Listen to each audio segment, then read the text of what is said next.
When a cheetah chases down its prey at speeds of up to 100 kilometres an hour, it can only be for bursts of 400 to 800 metres before overheating starts to become a serious danger.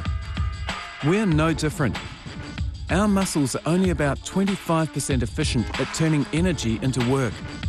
The other 75% of our muscle energy output is heat.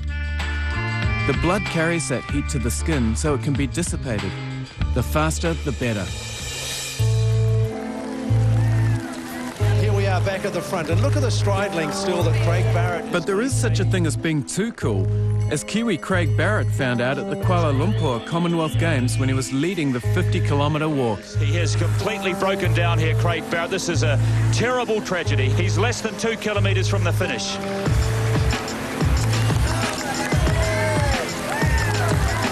We noticed earlier in the race he was putting ice cubes underneath his cap, which is quite a fashionable thing to do with these walkers. Try and fight off the effects of dehydration in the heat. He had some strong cooling in his hat, and there's a thought there that because we've shown that the face is highly sensitive in making the body or determining how hot the body thinks it is. Now, if you fool the body into thinking it's cooler than it really is, you may be overriding that safety mechanism. So there's a thought that Craig Barrett may have succumbed just to a very high body temperature because he felt cooler than he really was.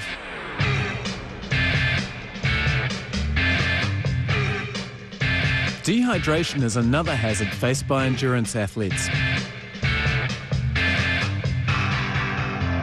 So to be a good athlete, you've got to be a good sweater. But the problem is you dehydrate faster. And the problem with dehydrating faster is you're taking the fluids, and the blood is mostly fluid. So your blood volume's going down. So this very thing that you need to be supplying to the cells, you're taking it and evaporating it away off the skin. So dehydration starts to really count against people as it develops.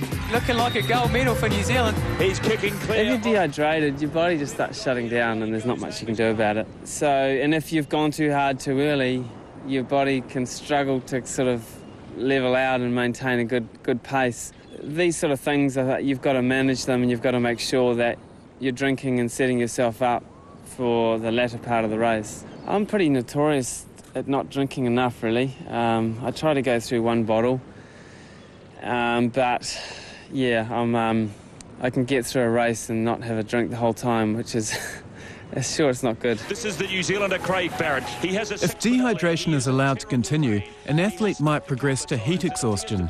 That's when the brain tells the body to turn off its cooling mechanisms.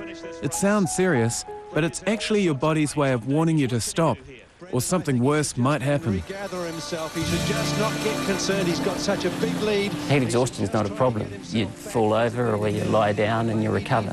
If you push through that and you get heat stroke, which is when you refuse to listen to your body and the cells just get too disrupted and all of the cells start to become leaky, and you get basically havoc caused in the body, and the blood can coagulate.